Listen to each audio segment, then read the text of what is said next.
Greetings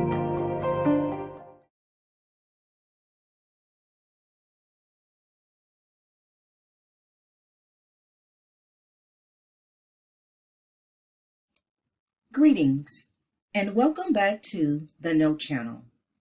This is Bernadette Johnson. I'm also known as Keziah or Kizzy. And today I'm coming to you with another message on, ladies, guard your wombs. Now, when you think of something that's under guard, something that's under lock and key, what do you normally think of? You think of something that's of high value. You know, you have guards like how you have guards that guard the Buckingham Palace. Why? Because the Buckingham Palace housed royalty. So I'm just using that as an example. So most things that are guarded are usually something that's of high value. So I'm titling this message, ladies, guard your wombs for a reason. Now, of course, I would say from the beginning of time, women have always been told to protect their sexuality. I'm deliberately mispronouncing the word due to censorship reasons. And young women have always, I would say since the beginning of time, have always been told, the sexual rules for women have always been rather rigid up until I would say the mid 20th century due to the sexual revolution.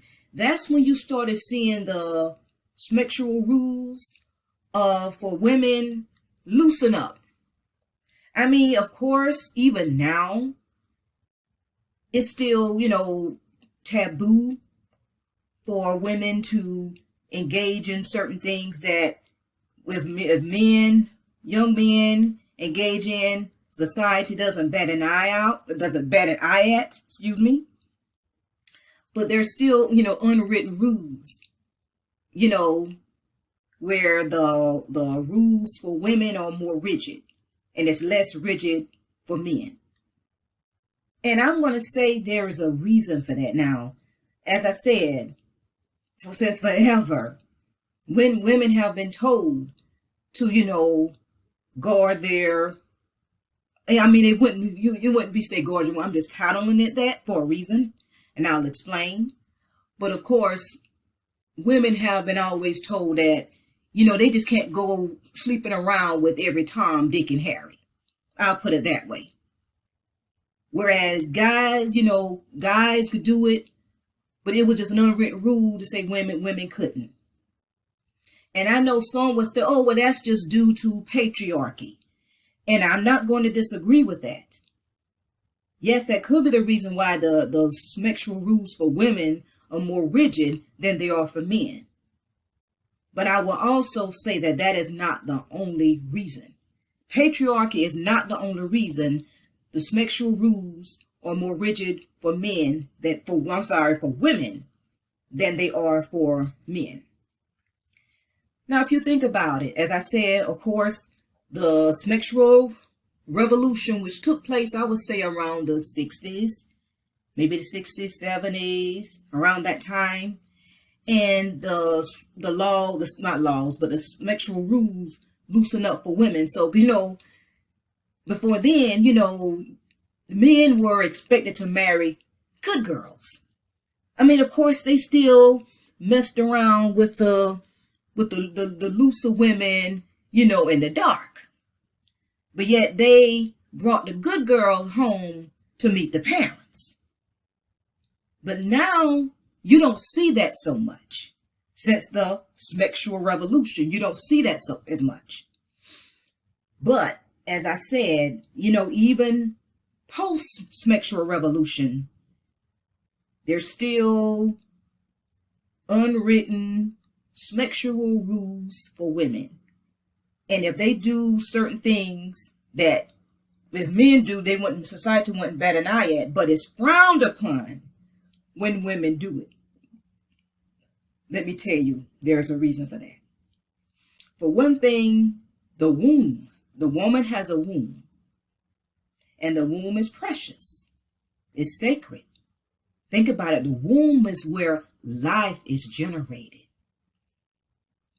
A womb that carries a child, a baby, fetus, between 9 to 6 months. And it is important, and since that's the case, it is important not to let just any man have access to your womb. As you look at this picture here, this gate, the sign on this gate says restricted area.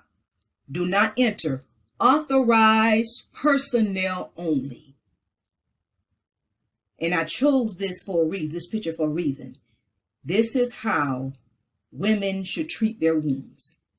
They should not allow just anybody to have access to their womb. Anybody that excites them. Anybody that arouses them to have access to their womb. That man needs to be worthy of that access. And he needs to prove himself to be worthy of that access. So yes, this is exactly how we should treat women, should treat our wombs. We should be highly selective. We should have high standards because the womb is precious. And I learned that there are, certain terms for the wombs in certain societies. And one is the womb. Another term for womb is the city of jewels. The womb is referred to as the city of jewels. It's also referred to as the Holy Grail. And I'm sure some of you are familiar with that term, the Holy Grail. And one of the definitions for the Holy Grail is an item that's highly sought after, an item of high value. And that's the womb, because the womb carries life. So, what is the definition of womb? According to the National Cancer Institute, the womb, a hollow, pear-shaped organ in a woman's pelvis. The womb is where a fetus, unborn baby, develops and grows, also called uterus. Now, when it's called womb, the womb is usually when there's a baby inside. The uterus is usually when, the woman's not pregnant. But the terms are still used interchangeably. But usually when you talk about a woman's womb, typically it's when, she's pregnant. Okay, so let's continue. Now, this is a diagram of the woman's, genitalia. And as you can see, each one is labeled. As you can see, this is the vagina here. And this is the womb. As you can see, it's pear-shaped. It's labeled as uterus here because, see, it's empty. And then you can see the ovaries. So, but this is a diagram of the woman's reproductive system. And one thing I also want to say, that the woman, she's the receiver. When it comes to, sexual intercourse, she's the receiver. Her genitalia receives.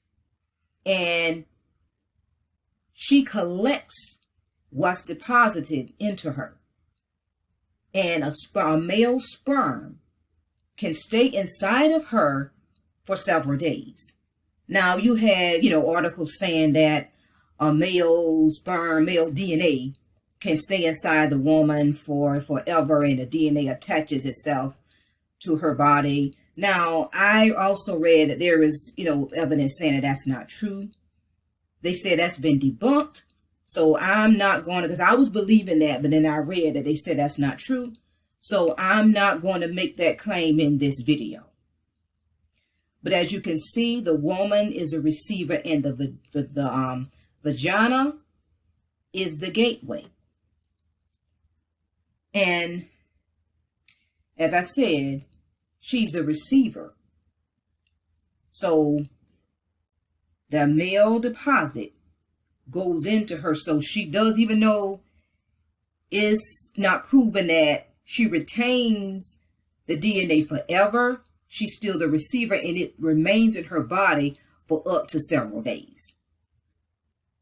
So that means she still has to be careful of who she allows access to her womb or uterus. And as I said, the vagina is the gateway. Now, the human body is a temple. That's a man and woman. Even the Bible says, know ye not that you are the temple. You are a temple. But the woman is a temple within a temple. And I'll explain that. And as I said before, the womb is sacred, and the vagina is the gateway into her temple. The woman's body is like the holy tabernacle that housed the Ark of the Covenant. This was the holy tabernacle. This is a depiction of the holy tabernacle that the Israelites made, built in the wilderness. And it actually housed the Ark of the Covenant. I'm sure you've seen pictures of the Ark of the Covenant. So, and I'm going to explain and break down how the woman's body is designed like the Ark of the Covenant. And as you all know, not any and everybody was allowed access to the holy tabernacle.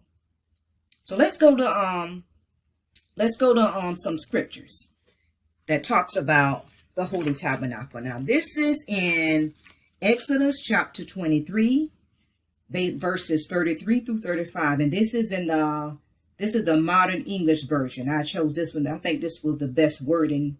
I like this wording better than the King James version. And it reads, "You shall hang up the veil under the clasps, so that you may bring the ark of the testimony," that's the ark of the covenant, within the veil. "And the veil shall serve you as a partition between the holy place and the most holy." I'll explain when I finish reading. "You shall put the mercy seat on the ark of the testimony in the most holy. You shall set the table outside the veil, and the lampstand," that's the menorah, opposite the table on the side of the tabernacle towards the south. "And you shall put the tabernacle on the north side." And this is what instructions were given on how they were to position, items inside of the tabernacle. And the veil, these were curtains. And this partition was dividers. And you see here, it was a holy place, and then there was a most holy place. So the holy place, you had the lampstand, the menorah, but in the most holy place was where the Ark of the Covenant was. Okay, let's go to, I'll continue. Now this is Exodus 28, verses 29 through 30. "And Aaron," now Aaron was Moses' brother, and he was a high priest. "And Aaron shall bear the names of the children of Israel in the breastplate of judgment upon his heart, when he goeth into the holy place for a memorial before the Lord or Yahuwah continually. And thou shalt put in the breastplate of judgment the Urim and Thummim." This was the Urim and Thummim was a breastplate that had the 12 stones that the high priest wore. They called it a breastplate. So this is what he wore. And you can just read, when you read the whole of it, the whole chapter, the whole book, it will describe the Urim and Thummim in more detail. So let's continue.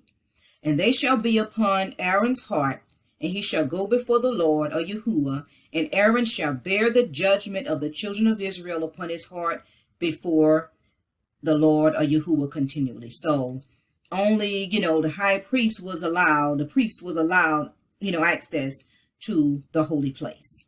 Okay, let's continue on to the next one.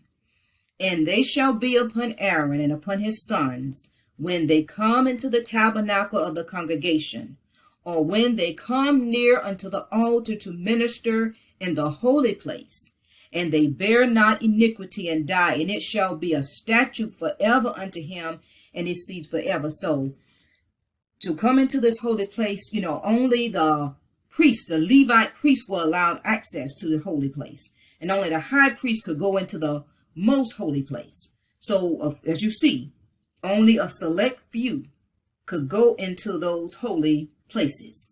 And they had to be without sin, because if they were without, if sin or iniquity was found in them, they were struck dead. And if you read, you will find out that two of Aaron's sons were, I would have to say, struck down, because they did not, I think they offered strange fire in the sacrifice, and they were struck down.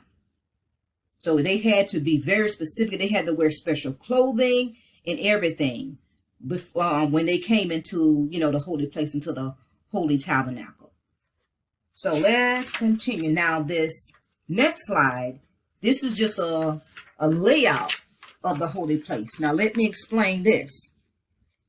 Now, as you can see, this is the outer courtyard, and this was where the congregation, they could congregate. The Israelites could congregate, and this was where, the sacrifices, the priests, offer the sacrifices. And then you go, as you see, this is the altar of sacrifices. This is the gate. Oops, sorry. I hit the wrong button. This is the gate, and you enter into this courtyard. And then this is the holy place. So this was what was a veil. The veil was over and around. And as you can see, it's labeled the holy place. This was where the menorah was, the candlestick. This was where the table of the showbread. This is the altar of incense. This was a holy place. And then you go through another curtain. This is where the Ark of the Covenant was. This was called the most holy place. And it was also referred to as the Holy of Holies. Think about it. Now this was the tabernacle. And then this was before there was a temple. So it was, in curtains and things like that, the tabernacle. But once Solomon built a temple, the tabernacle was housed in a building. This was just a depiction of Solomon's temple, the temple of Jerusalem here.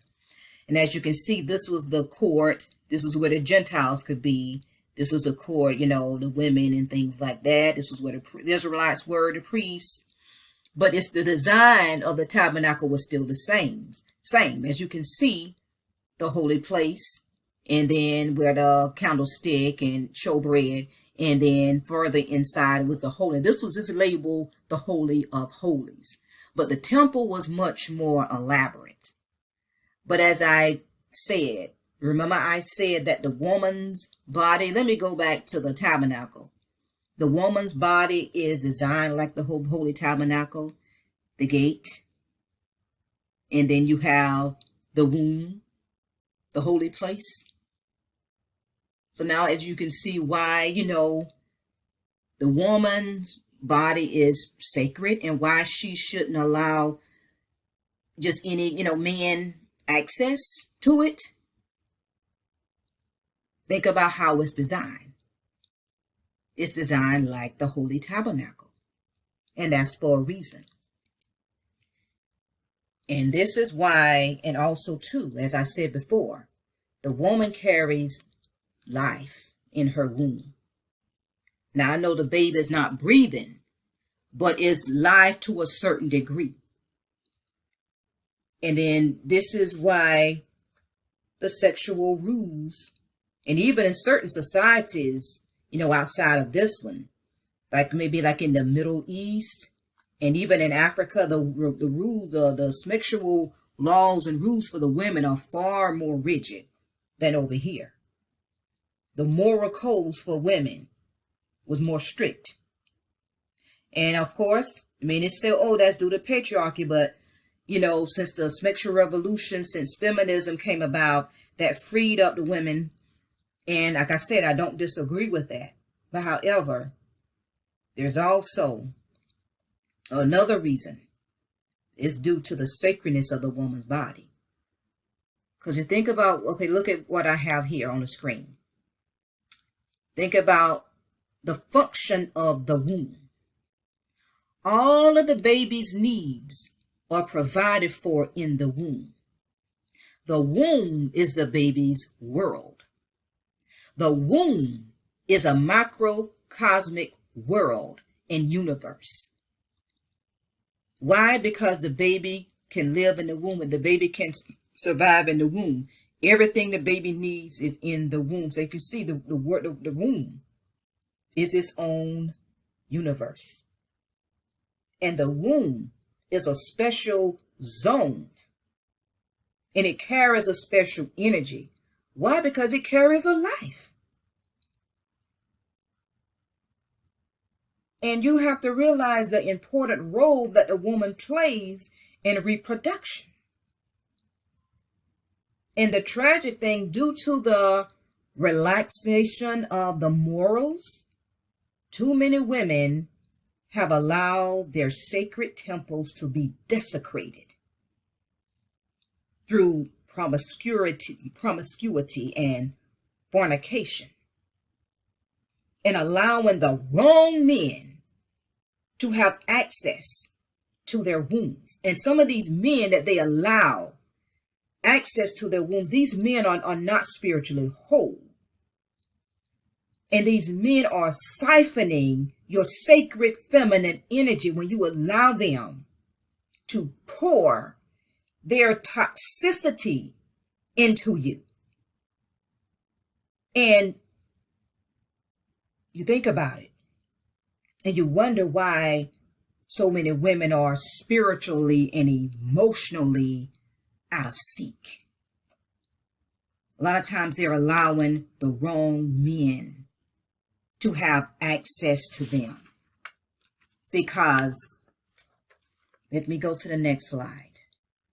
Let me tell you, sexual intercourse is not just a physical union. It is also a spiritual union. And you have to be mindful of who you sleep with. You have to be mindful of who you give yourself to. And I saw this years ago on Facebook, and it's always stuck with me, and I took a screenshot of it. And it says, when you sleep with them, you sleep with their demons too. And it might not be easy to shake the spirits off. Be careful who you are exchanging pheromones with. Respect your body and spirit. Now, what are pheromones? Now, when I read this, I had to look pheromones up. So I just looked it up in the Merriam-Webster, and this is what it says. A chemical substance that is usually produced by an animal and serves especially as a stimulus to other individuals of the same species, or for one or more behavioral responses. So it's chemical substance that can be like a body fluid, and I know it says by an animal, but humans, we're of the animal kingdom. So this applies to humans too. So that can be body fluids, that can be sweat, that can be blood, that can be, any kind of excrement. And a lot of times, this can stimulate, the other individual. That's what the pheromones with. And if you think about it, as I had said in my presentation, the woman is the receiver. The woman is the receptacle. She retains more than that man when she engages in intercourse. So that is why we women have to be more careful of who we engage with. So you can say, oh, that's just patriarchal, that's oppressive to women. No, it's not. It's saving women. It's protecting women. Now, of course, you have some of these patriarchal oppressive societies do use it to oppress women. I'm not going to dismiss that at all. You do. But it also is for that woman's protection. So I pray that this message was edifying to you. And I hope it gives you something to think about.